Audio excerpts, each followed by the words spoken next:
BJP ನಾಯಕರ ಜೊತೆಗೆ JDS ಸ್ಪರ್ಧೆ ಮಾಡ್ತಾ ಇರುವಂತಹ ಕ್ಷೇತ್ರಗಳ ಬಗ್ಗೆಯೂ ಕೂಡ ಅಮಿತ್ ಶಾ ಚರ್ಚೆಯನ್ನು ಮಾಡಿದ್ದಾರೆ.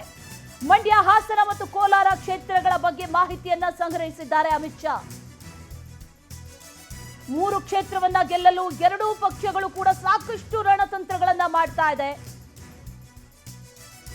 ಎರಡು ಪಕ್ಷಗಳ ಸ್ಥಳೀಯ ನಾಯಕರ ಒಗ್ಗಟ್ಟಿನ ಬಗ್ಗೆ ಈಗ ಮಾಹಿತಿಯನ್ನು ಪಡ್ಕೊಂಡಿದ್ದಾರೆ ಅಮಿತ್ ಶಾ. ಮಂಡ್ಯ ಕ್ಷೇತ್ರದಲ್ಲಿ ಸುಮಲತಾ ಫ್ಯಾಕ್ಟರ್ ಏನಿದೆ ಅದರ ಬಗ್ಗೆಯೂ ಕೂಡ ಚರ್ಚೆಯನ್ನು ನಡೆಸಿದ್ದಾರೆ.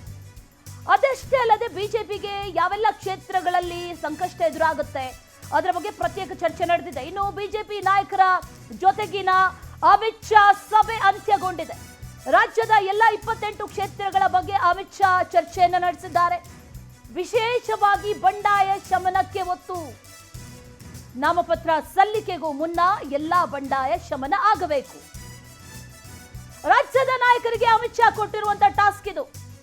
ಮೈತ್ರಿ ನಾಯಕರೊಂದಿಗೆ ಹೊಂದಾಣಿಕೆಯ ಬಗ್ಗೆ ಒಂದಷ್ಟು ಸಲಹೆಗಳನ್ನ ಕೊಟ್ಟಿದ್ದಾರೆ. ಯಾವ ರೀತಿಯಾಗಿ ಹೊಂದಾಣಿಕೆಯನ್ನ ಮಾಡಿಕೊಳ್ಬೇಕು, ಯಾವ ರೀತಿಯಾಗಿ ಮುಂದಿನ ಎಲೆಕ್ಷನ್ ಅನ್ನ ಎದುರಿಸಬೇಕು ಅನ್ನುವಂತ ನಿಟ್ಟಿನಲ್ಲಿ ಈಗ ಬಿಜೆಪಿ ನಾಯಕರ ಜೊತೆಗಿನ ಅಮಿತ್ ಶಾ ಸಭೆ ಏನಿತ್ತು ಆ ಕೋರ್ ಕಮಿಟಿ ಸಭೆ ಅಂತ್ಯಗೊಂಡಿದೆ. ರಾಜ್ಯದ ಎಲ್ಲಾ ಕ್ಷೇತ್ರಗಳು ಆಲ್ಮೋಸ್ಟ್ 28 ಕ್ಷೇತ್ರಗಳ ಬಗ್ಗೆಯೂ ಕೂಡ ಅಮಿತ್ ಶಾ ಚರ್ಚೆಯನ್ನ ನಡೆಸಿದ್ದಾರೆ. ಬಹಳ ಮುಖ್ಯವಾಗಿ ಗೆಲ್ಲಬೇಕು ಅಂತಂದ್ರೆ ಒಳ ಏಟಿನ ಭೀತಿ, ಬಂಡಾಯದ ಭೀತಿ, ಇದೆಲ್ಲದರಿಂದ ಬಿಜೆಪಿ ಹೊರಗೆ ಬರಬೇಕು.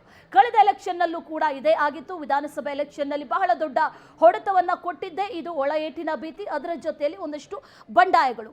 ಟಿಕೆಟ್ ಸಿಕ್ಕಿಲ್ಲ ಅನ್ನುವಂತಹ ಅಸಮಾಧಾನ ಅಥವಾ ಮೂಲ ಬಿಜೆಪಿಯರಿಗೆ ಟಿಕೆಟ್ ಸಿಕ್ಕಿಲ್ಲ ಅನ್ನುವಂತಹ ಅಸಮಾಧಾನ ಆಗಿರ್ಬೋದು, ಒಂದಷ್ಟು ವಿಚಾರಗಳು ಎಫೆಕ್ಟ್ ಆಗಿತ್ತು. ಅದೆಲ್ಲವನ್ನು ಕೂಡ ಈಗ ಗಮನದಲ್ಲಿ ಇಟ್ಕೊಂಡು ಈಗ ಬಂಡಾಯ ಶಮನಕ್ಕೆ ವಿಶೇಷವಾಗಿ ಒತ್ತನ್ನು ಕೊಟ್ಟಿದ್ದಾರೆ ಅಮಿತ್ ಶಾ. ಆ ನಿಟ್ಟಿನಲ್ಲಿ ನಾಮಪತ್ರ ಸಲ್ಲಿಕೆ ಆಗೋದಕ್ಕೂ ಮುನ್ನವೇ ಎಲ್ಲ ಬಂಡಾಯಗಳು ಶಮನ ಆದರೆ ಮುಂದಿನ ಪ್ರಚಾರಕ್ಕೆ ಬಹಳ ಹೆಲ್ಪ್ಫುಲ್ ಆಗುತ್ತೆ ಅನ್ನುವಂಥ ನಿಟ್ಟಿನಲ್ಲೂ ಕೂಡ ಈಗ ಸಲಹೆಗಳನ್ನು ಅಮಿತ್ ಶಾ ಕೊಟ್ಟಿದ್ದಾರೆ. ರಾಜ್ಯದ ನಾಯಕರಿಗೊಂದು ಟಾಸ್ಕ್ ಕೊಟ್ಟಿದ್ದಾರೆ ಈಗ ಅಮಿತ್ ಶಾ. ಅದೇನಂತಂದ್ರೆ ಈಗಾಗಲೇ ಇರುವಂತಹ ಬಂಡಾಯ ಏನಿದೆ ಆ ಎಲ್ಲ ಬಂಡಾಯಗಳನ್ನು ಕೂಡ ಖುದ್ದಾಗಿ ನೀವೇ ಸರಿಪಡಿಸಬೇಕು ಅನ್ನುವಂಥ ನಿಟ್ಟಿನಲ್ಲೂ ಕೂಡ ಈಗ ರಾಜ್ಯದ ನಾಯಕರಿಗೆ ಟಾಸ್ಕ್ ಅನ್ನ ಕೊಟ್ಟಿದ್ದಾರೆ. ಅದಷ್ಟೇ ಅಲ್ಲ, ಈಗಾಗಲೇ ಮೈತ್ರಿಯನ್ನ ಕೂಡ ಮಾಡಿಕೊಂಡಿದ್ದಾರೆ. ಮೈತ್ರಿಯ ಸೂತ್ರಗಳು ಹೇಗಿರಬೇಕು ಅನ್ನುವಂಥ ನಿಟ್ಟಿನಲ್ಲೂ ಕೂಡ ಈಗ ಚರ್ಚೆ ಮಾಡಲಾಗಿದೆ.